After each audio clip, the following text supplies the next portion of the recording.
Son las 2 de la tarde, la 1 en Canarias. Radio María.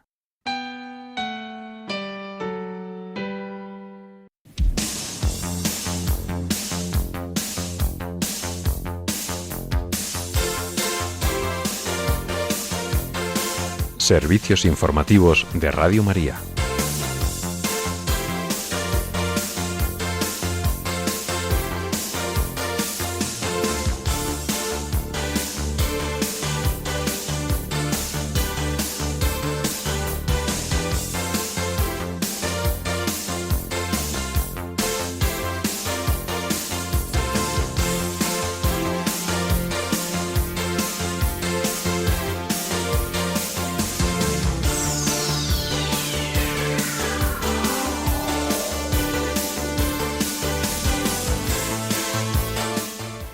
Radio María logra cubrir el proyecto de Irak para esta maratón después de alcanzar los de Portugal, Siria, Egipto y Jordania. El próximo objetivo para llevar la esperanza de la Virgen será el Líbano. Y mientras tanto, la ONU ha emitido una alerta roja sobre el agravamiento de las crisis humanitarias en Afganistán y Siria.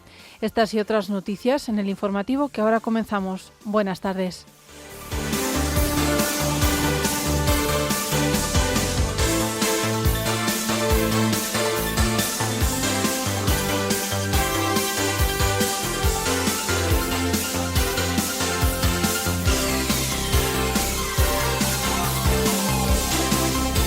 El Papa León XIV visita la Universidad Romana La Sapienza y anima al personal universitario a custodiar la justicia. En Nigeria liberan al sacerdote Nathaniel Azukawaye, secuestrado desde febrero en un asalto en el que murieron varias personas. El presidente de la Conferencia Episcopal Española destaca que la visita del Papa León XIV a España es una propuesta para ensanchar el corazón y alzar la mirada. El obispo auxiliar de Madrid, Monseñor Vicente Martín, invita a cumplir la petición que la Virgen hizo en Fátima de alejarnos del pecado y volver al Señor. Rusia efectúa un ataque masivo en Kiev y Ucrania responde alcanzando un acuerdo de defensa con Estados Unidos. China recibe a Donald Trump para una cumbre con Xi Jinping mientras las potencias intentan calmar las tensiones por el comercio, Taiwán y el conflicto con Irán. En España, el exasesor del exministro de Transportes, Koldo García, rechaza hablar de las mascarillas de Baleares al sostener que ya fue juzgado.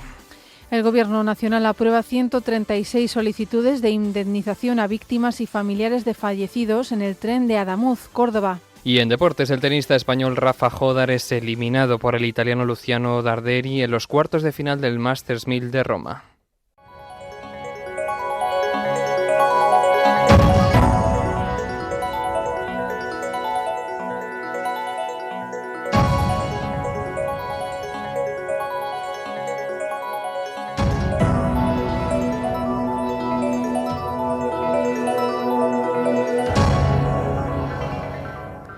Radio María continúa su maratón, la carrera solidaria para impulsar la emisora de la Virgen en otros países. Anoche, con la intercesión de la Virgen de Fátima en el día de su fiesta, logramos cubrir el proyecto para Portugal, recaudando 225.000 euros.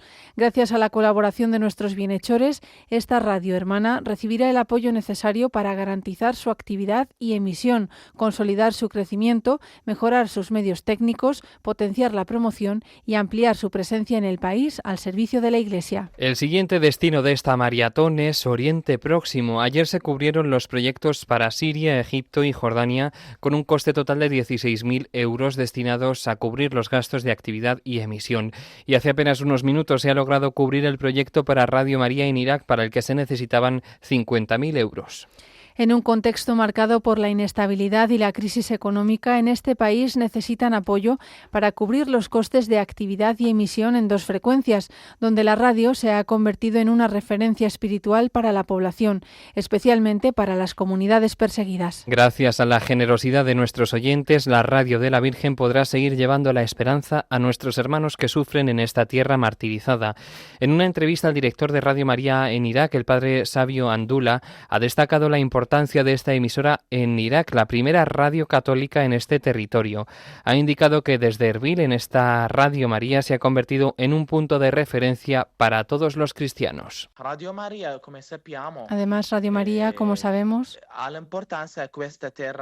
tiene la importancia en esta tierra martirizada que es Irak, que ha estado martirizada, una iglesia perseguida de años y años, de siglos y siglos. Radio María aquí tiene esta importancia, este punto de referencia para llevar la voz de paz para todos los cristianos, para dar la buena noticia a los cristianos que estamos aquí. En este contexto, el director de Radio María en Irak ha recordado la difícil situación que viven los cristianos en su país desde que llegó el autoproclamado Estado Islámico en 2014 y les dio 3 opciones: dejar la fe cristiana, pagar o marcharse. Como ha indicado más tarde, en 2017 liberaron Mosul, en Nínive.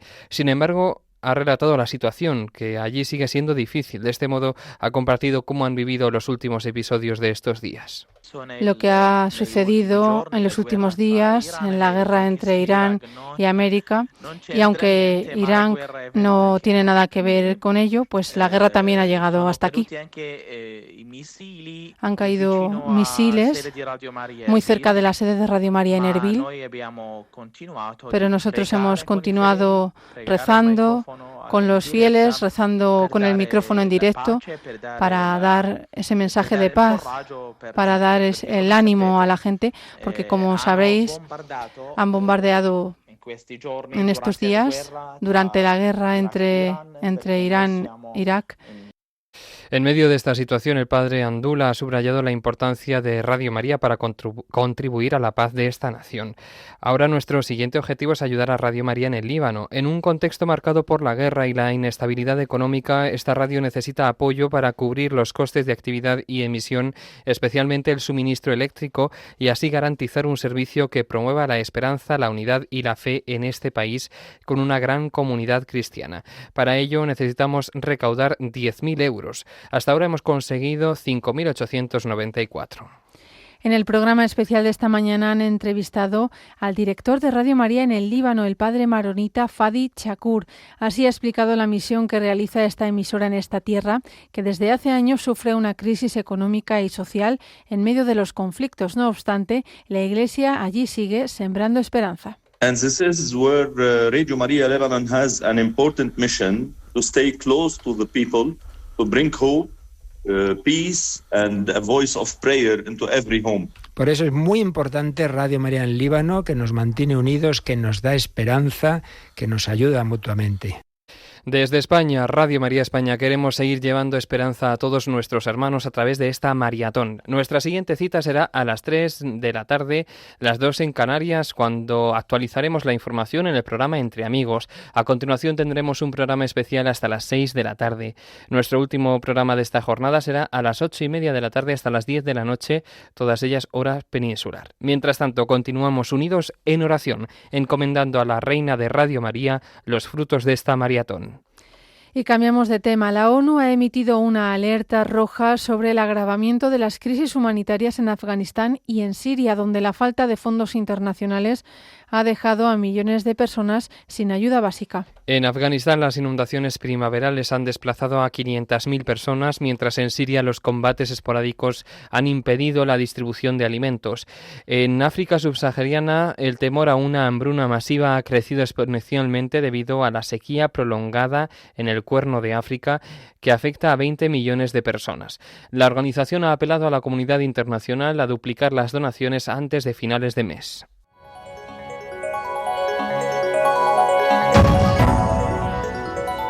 Noticias de la Iglesia en el mundo.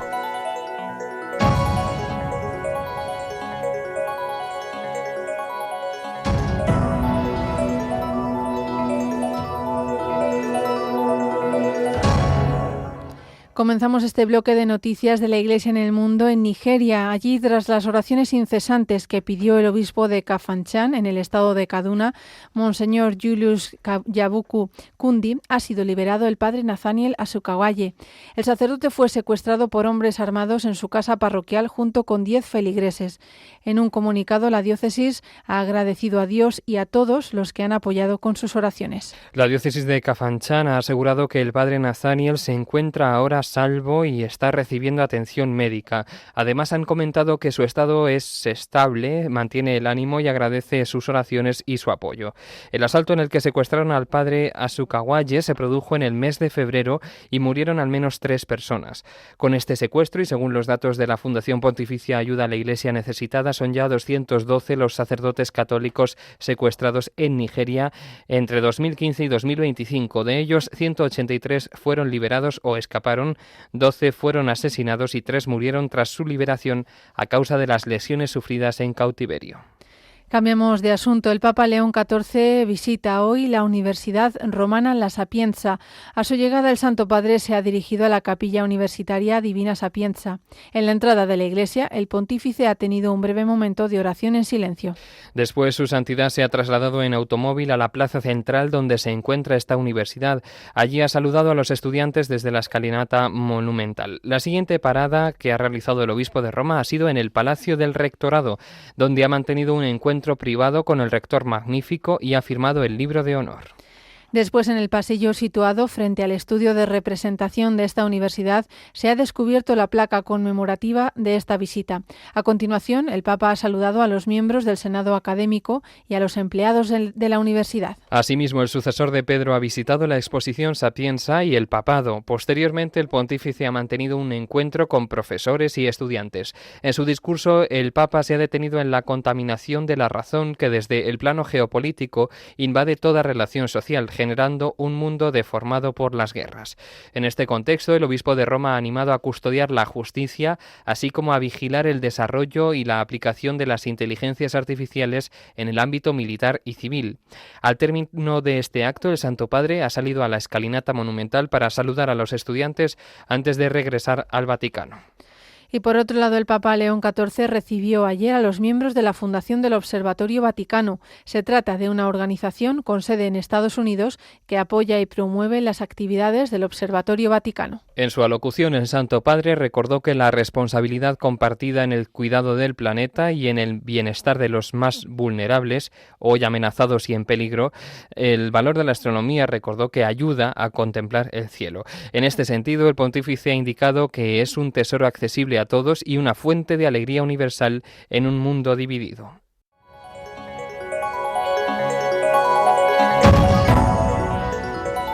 Noticias de la Iglesia en España.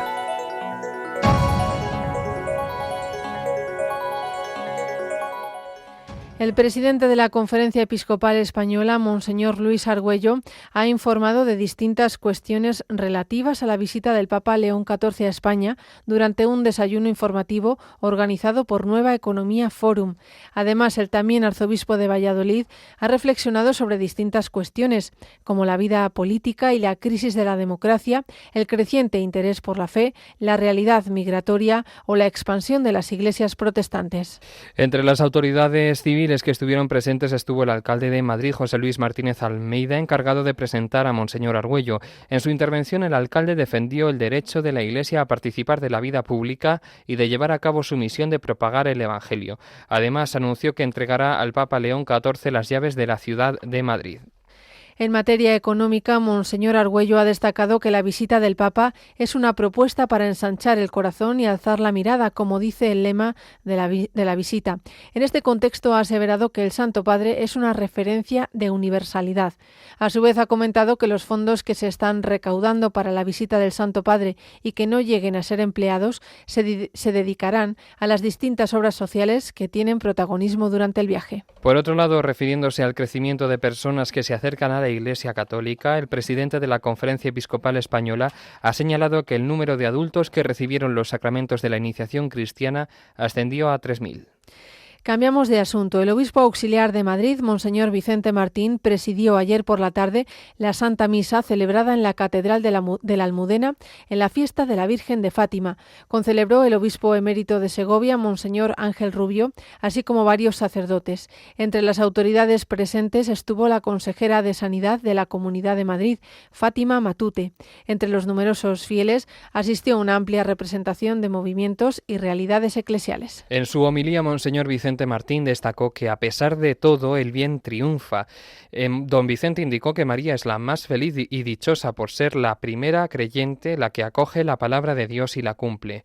Refiriéndose a las apariciones de Fátima, recordó que María viene como madre a pedir que escuchemos a su hijo y añade que ella pidió conversión, oración e intercesión.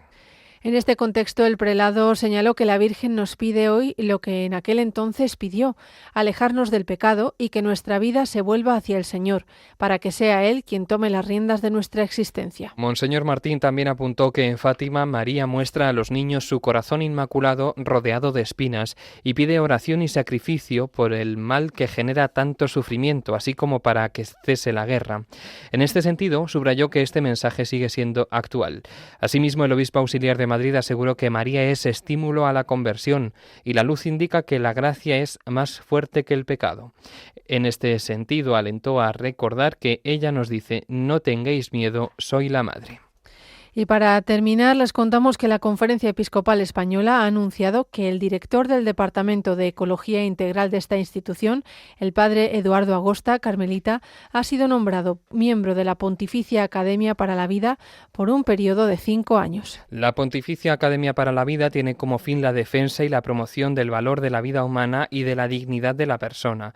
Fue fundada por San Juan Pablo II en 1994 y esta academia tiene la tarea de estudiar los problemas relacionados con la bioética y el derecho, desde una perspectiva de protección integral de la vida desde la concepción hasta la muerte natural.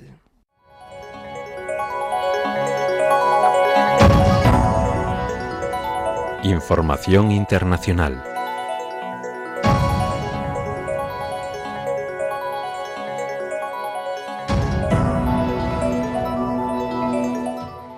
Comenzamos en Ucrania. Kiev ha sido blanco esta madrugada de un ataque ruso con drones y misiles que ha dejado al menos una persona muerta y 31 heridas. Las explosiones han sacudido 6 distritos de la capital, con sirenas antiaéreas sonando durante horas. En Transnistria, un edificio residencial se ha derrumbado parcialmente, dejando vecinos atrapados bajo escombros, del que han rescatado 27 personas. Se han registrado daños en Dnieper, Obolón y Olosivsky, afectando viviendas, vehículos e infraestructuras, con 18 casas destruidas y el suministro de agua interrumpido. Este bombardeo ha seguido a otro masivo ayer con unos 800 drones en 20 regiones, que ha causado 6 muertes en ciudades como Kharkov, Sumy, Odessa y Kremenchuk, en medio de combates pese a los esfuerzos diplomáticos. En respuesta, Estados Unidos y Ucrania han firmado hoy un acuerdo bilateral de defensa que incluye entrega inmediata de sistemas antiaéreos avanzados, negociado en secreto durante semanas. Volodymyr Zelensky ha agradecido el apoyo de Donald Trump, destacando que refuerza nuestra soberanía, así lo ha dicho él. Varios países europeos, liderados por Alemania y Francia, han comprometido nuevos paquetes de ayuda militar por 2.000 millones de euros. La Unión Europea, por su parte, ha expresado preocupación por esta cumbre, temiendo que distraiga recursos de la defensa colectiva. Además, Rusia ha reiterado que la negociación con las autoridades de Ucrania está condicionada a la salida de las tropas del país eslavo de los territorios que aún mantienen la región del Donbass, ampliamente controladas por el régimen ruso. Su portavoz, Dmitry Peskov, ha señalado que en ese momento se establecerá un alto el fuego y las partes podrán entablar negociaciones con tranquilidad. Peskov ha recordado que se trata de una directriz que se ha planteado en varias ocasiones durante el pasado, si bien no ha evitado hasta la fecha que las partes se hayan reunido principalmente para abordar cuestiones humanitarias como el traslado de muertos en combate o el intercambio de prisioneros de guerra. Cambiamos de tema para contarles que el presidente de Estados Unidos, Donald Trump, ha llegado a Pekín para una reunión con Xi Jinping, el líder chino. Durante las conversaciones, que han durado más de 3 horas, ambos mandatarios han abordado el delicado tema del comercio bilateral, donde los aranceles recíprocos han tensionado las relaciones en los últimos meses. El líder asiático ha insistido en que China y Estados Unidos deben actuar como socios estratégicos, no como rivales, proponiendo un marco de cooperación en inteligencia artificial para evitar una carrera descontrolada. Por su parte, Donald Trump ha abierto la puerta a inversiones chinas en infraestructuras estadounidenses siempre que se respeten las normas de seguridad nacional. Esta cumbre ha generado expectativas de un posible acuerdo que podría estabilizar los mercados globales, aunque las fuentes diplomáticas han advertido de que persisten desacuerdos profundos. Y nos vamos ahora a Israel. El partido Likud de Benjamín Netanyahu ha presentado un proyecto de ley para disolver el Parlamento israelí y convocar elecciones anticipadas tras la ruptura de la coalición gobernante con sus socios ultraortodoxos. Esta crisis política ha estallado por profundos desacuerdos sobre reformas judiciales clave y el presupuesto militar ampliado en un momento de máxima tensión con Irán y Hezbolá en el norte. Fuentes del gobierno de Israel han revelado que con esta maniobra Netanyahu busca fortalecer su mayoría parlamentaria ante las encuestas. Paralelamente, Israel y Líbano han iniciado en Washington una tercera ronda de negociaciones de paz bajo mediación de Estados Unidos. Donald Trump ha impulsado estas conversaciones durante su cumbre, como les decíamos, con Xi Jinping, vinculándolas a la estabilidad regional. Y en África, la Red de Médicos de Sudán ha denunciado que al menos 61 personas han perdido la vida en los últimos 15 días en Cauda, en Kordofán del Sur, debido a enfrentamientos entre el Movimiento de Liberación del Pueblo Sudanés Norte y la tribu Otoro. Se trata de un conflicto motivado por disputas tribales que ha escalado peligrosamente en esta región estratégica. La organización ha expresado profunda preocupación por la población civil que ha sufrido ataques indiscriminados en un contexto de guerra civil que cumple 3 años. Esta zona se ha convertido en foco de tensiones crecientes, con el ejército sudanés controlando Kordofán Norte y Sur, mientras las fuerzas de apoyo rápido y el Movimiento de Liberación del Pueblo Sudanés Norte dominan Kordofán Occidental. Esta escalada ha agravado la peor crisis humanitaria mundial, con desplazamientos masivos y falta de acceso a ayuda básica en un país que registra cerca de 400.000 fallecidos desde abril del 2023.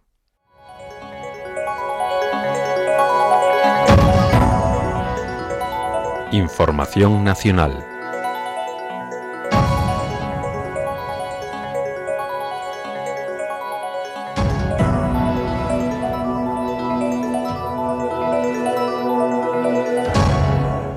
Ya en nuestro país hablamos de tribunales. El ex asesor del exministro de Transportes, José Luis Ábalos Koldo García, ha rechazado declarar sobre la adjudicación de contratos de mascarillas en las Islas Baleares durante la pandemia.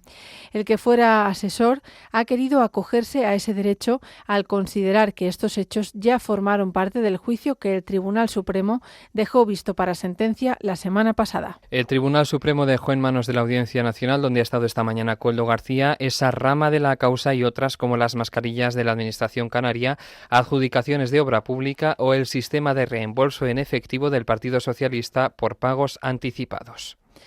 Más noticias. Un total de 136 solicitudes de indemnizaciones a víctimas y familiares de fallecidos en el accidente ferroviario de Adamuz, en Córdoba, han sido ya aprobadas desde que el 3 de febrero el Gobierno central abriera el plazo de solicitud de ayudas destinadas a ofrecer un respaldo económico no reembolsable e inmediato a las víctimas y a familiares de fallecidos. De las 136 peticiones aprobadas, 18 ya han sido abonadas y 118 están aprobadas provisionalmente. 72 de ellas corresponden a familiares de fallecidos y 46 a heridos. Los beneficiarios de estas ayudas nacionales son personas que viajaban en los trenes accidentados y el personal ferroviario que se encontraba a bordo, maquinistas, personal de a bordo o en formación y que resultaron heridos, y también los familiares de las personas fallecidas. El procedimiento prevé una ayuda directa y no reembolsable en los supuestos de lesiones y fallecimiento, así como un anticipo de las indemnizaciones por responsabilidad civil. Y desde hoy está en vigor un nuevo sistema de copago farmacéutico más proporcional a los ingresos, que introduce 4 nuevos tramos de aportación de rentas medias y bajas y topes mensuales progresivos en la población activa para favorecer a los que menos ganan y a los polimedicados. Con un impacto presupuestario estimado en 265,63 millones de euros, el Real Decreto impulsado por los Ministerios de Sanidad y Hacienda modifica el sistema de aportación de los usuarios en la prestación farmacéutica ambulatoria. Según los ministerios, esta medida reduce las desigualdades y garantiza la continuidad de los tratamientos. Y el Ministerio de Economía, Comercio y Empresa ha anunciado que iniciará la desactivación de las medidas sobre el impuesto especial sobre la electricidad y el IVA aplicable a la electricidad y al gas natural, briquetas, pellets y leña a partir del 1 de junio, tras conocerse los datos del IPC de abril. El Gobierno ya avisó en marzo, cuando aprobó el Real Decreto de medidas para hacer frente a las consecuencias de la guerra en Irán, de que el plan estaría vigente en su mayoría hasta el 30 de junio, aunque el texto contemplaba una cláusula de desactivación si la situación de precios mejorase. Por su parte, las medidas fiscales sobre los carburantes, como los tipos reducidos del impuesto sobre hidrocarburos, el IVA al 10% sobre gasolinas, gasóleos y biocarburantes y la devolución parcial del gasóleo profesional permanecerán vigentes hasta el 30 de junio. También seguirán en vigor hasta finales del mes de junio las medidas sobre el impuesto sobre el valor de la producción de la energía eléctrica y las medidas sectoriales como las ayudas a agricultores y transportistas y los descuentos reforzados del bono social eléctrico.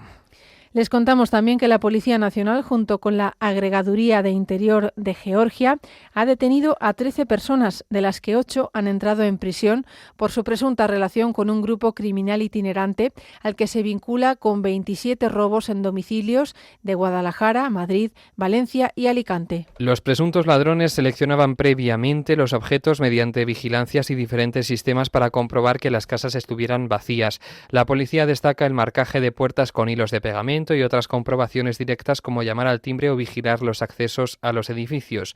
En la operación policial se han realizado 9 entradas y registros en diferentes puntos, con la que se han intervenido numerosas joyas y 3 relojes de alta gama, así como 3 lingotes de oro, material para fundiciones clandestinas, 6.000 euros en efectivo, herramientas para la apertura de viviendas, elementos de marcaje de viviendas y vestimentas empleadas en los robos.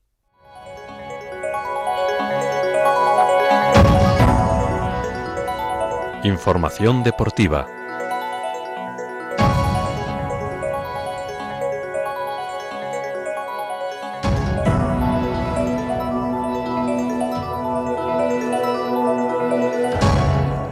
Comenzamos hoy con tenis. El español Rafa Jódar ha sido eliminado por el italiano Luciano Darderi en los cuartos de final del Masters 1000 de Roma. El transalpino ha vencido en 3 sets por 7-6, 5-7 y 6-0. El de Leganés ha pagado el esfuerzo de ir a remolque en cada manga.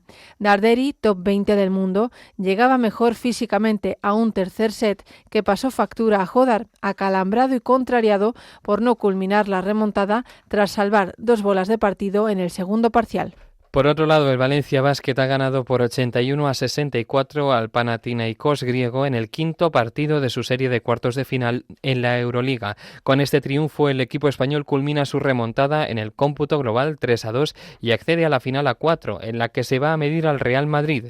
Por el Valencia Basket destacaron los escoltas Branco Badio y Jean Montero con 20 y 12 puntos respectivamente. Al descanso, el resultado favorecía al equipo que dirige Pedro Martínez por 35-23.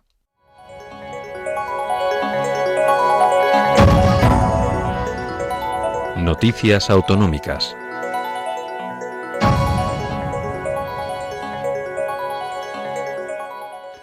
Nos desplazamos ahora hasta las Islas Canarias, en concreto hasta Tenerife, para conocer desde allí las principales noticias de esta comunidad autónoma.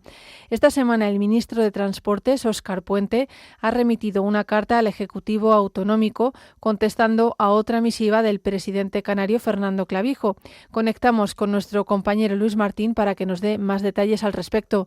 Buenas tardes. Hola, muy buenas tardes y un saludo muy cordial a todos nuestros oyentes de Radio María y un saludo también para ti. Pues sí, efectivamente, remitiéndonos al pasado 13 de abril y según manifestaba el portavoz del Gobierno canario, Alfonso Cabello, en rueda de prensa posterior al Consejo de Gobierno celebrado esta semana, el presidente Clavijo envió una carta al ministro de Transportes, Óscar Puente, mostrando la preocupación por las necesidades específicas del archipiélago en materia principalmente energéticas por la crisis desatada a raíz del conflicto bélico. Por ello, Fernando Clavijo pedía al ministro poner el foco en esas necesidades singulares de las islas. El decreto anticrisis puesto en marcha el pasado mes de marzo por el gobierno de Sánchez recordaba el portavoz canario Alfonso Cabello que dejaba a Canarias fuera del decreto al basarse en una reducción del IVA que no se aplica en el archipiélago. Por todo ello, manifestaba Cabello, el ministro Óscar Puente, en la carta de contestación, el Gobierno central, a través del Ministerio, se compromete a evaluar de manera especial la situación de Canarias si se alargara el conflicto bélico en Irán y se incrementan las consecuencias económicas. El ministro Puente, en su carta, remarcaba a Cabello, no ve previsible que haya problemas de suministro de queroseno ni en la España peninsular ni en las islas a corto plazo. Si bien advierte de que, de seguir prolongándose el conflicto bélico en Oriente Medio, las consecuencias serían complejas. En todo caso, el Gobierno de España garantiza, según leía Cabello textualmente en la carta del ministro Puente, se tendría en cuenta la situación particular de Canarias. La preocupación del Gobierno canario terminaba en rueda de prensa el portavoz Alfonso Cabello, que la situación geopolítica mundial está afectando a la economía de las familias canarias y de ahí que el presidente Clavijo reclamase formalmente al ministro Puente necesidades a futuro. Y por otro lado, la ministra de Sanidad, Mónica García, dio por concluida a comienzos de semana la misión del crucero Ondius, que ha tenido unos días en vilo a la isla de Tenerife. Cuéntanos más sobre esto, Luis. Sí, así es. Han sido unos días aquí en la isla de incertidumbre que ha terminado de forma satisfactoria. La ministra, como nos comentabas, ha dado por concluida la operación de desembarco de los tripulantes del crucero Ondius, donde se detectó el brote de hantavirus. España, decía la ministra de Sanidad, Mónica García, ha cumplido su objetivo con eficacia, transparencia y humanidad. En rueda de prensa desde el puerto de Granadilla, en el sur de Tenerife, donde estaba atracado el barco, García recalcaba que el atraque se ha tenido que hacer para realizar el desembarque de los pasajeros por razones de seguridad. Por su parte, el director general de la Organización Mundial de la Salud, presente también Tedros Adhanom, decía que España ha cumplido con eficacia y daba las gracias por su solidaridad y en especial a la gente de Tenerife. El ministro Ángel Víctor Torres, también presente, manifestaba que Canarias ha sido un ejemplo para el mundo por su solidaridad. Y el ministro de Interior, Fernando Marlaska, reivindicaba que España está preparada para hacer frente a emergencias de todo tipo. Tenemos un sistema, terminaba diciendo el ministro Marlaska, de protección civil por parte del Estado, comunidades autónomas y administraciones locales que responden a los retos que se nos presentan.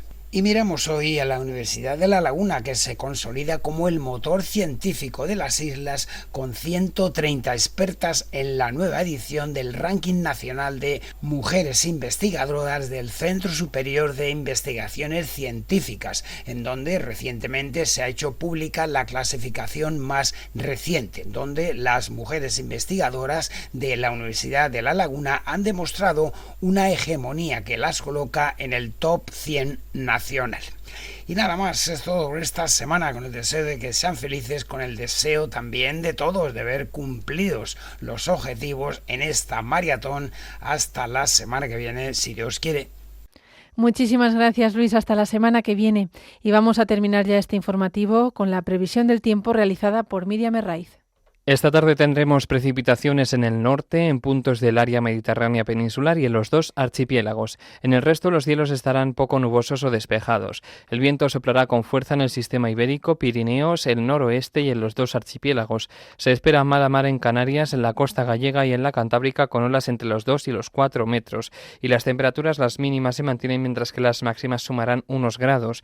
Mañana viernes esperamos una jornada inestable. Habrá tormentas que se formarán en la mayor parte de nuestra geografía, siendo de moderada intensidad. Se espera alguna tímida nevada en zonas altas de los Pirineos. En los 2 archipiélagos también esperan precipitaciones. El viento soplará con intensidad en gran parte del territorio nacional y la mar estará alterada en Canarias, en el Estrecho, en la costa gallega y en la Cantábrica con olas entre los 2 y los 3 metros. Las temperaturas mañana viernes se mantendrán.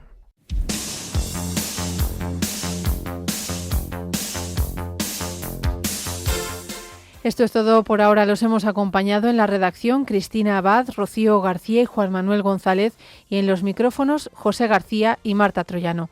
Más noticias a las 10 de la noche, las 9 en Canarias. Buenas tardes.